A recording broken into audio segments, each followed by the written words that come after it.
The land of Canaan stretched out before him, vast and ancient, its hills and valleys whispering secrets of generations past.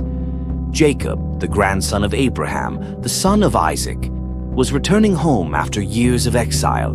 His heart was a storm of emotions, fear, hope, guilt, and longing. Years ago, he had fled from his brother Esau's wrath, having deceived their father and stolen the birthright that was not his. Now he was returning with a family of his own, with flocks and herds, a man of wealth and stature. But the shadow of his past loomed large. Esau was coming to meet him, and Jacob had heard that his brother approached with 400 men. Was it an army? Was it vengeance? The thought gnawed at him like a festering wound. As the sun dipped below the horizon, Jacob sent his family and all that he owned across the ford of the Jabbok River. He stayed behind, alone, under the vast expanse of the night sky. The air was thick with tension, the silence broken only by the soft murmur of the river and the occasional cry of a distant animal. Jacob's mind raced. He had prayed to God for deliverance, had begged for protection from Esau's wrath. But now, in the stillness of the night, he felt a presence, something far greater than his brother, far greater than himself. And then it happened. A figure emerged from the darkness, neither fully man nor fully spirit, its form shifting like smoke in the moonlight. Jacob's breath caught in his throat. Before he could speak, the figure was upon him, and the two were locked in a struggle that defied the laws of nature.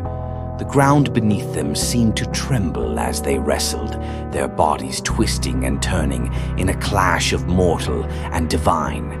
Jacob's muscles burned, his breath came in ragged gasps, but he refused to let go. This was no ordinary opponent. This was a being of unimaginable power, a force that seemed to pierce the very fabric of his soul. The night wore on, and eternity condensed into a single agonizing moment.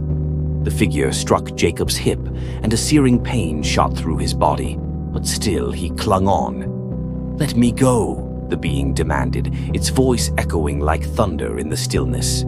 But Jacob, his voice trembling yet resolute, replied, "I will not let you go unless you bless me." The figure paused, its gaze piercing Jacob's very essence. "What is your name?" it asked. "Jacob," he whispered, the name feeling small and insignificant in the presence of such power.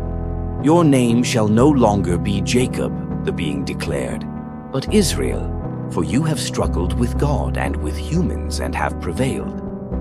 With those words, the figure vanished, leaving Jacob alone in the pre-dawn light, his body battered but his spirit transformed.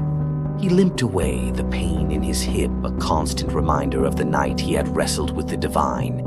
He was no longer just Jacob, the deceiver, the supplanter.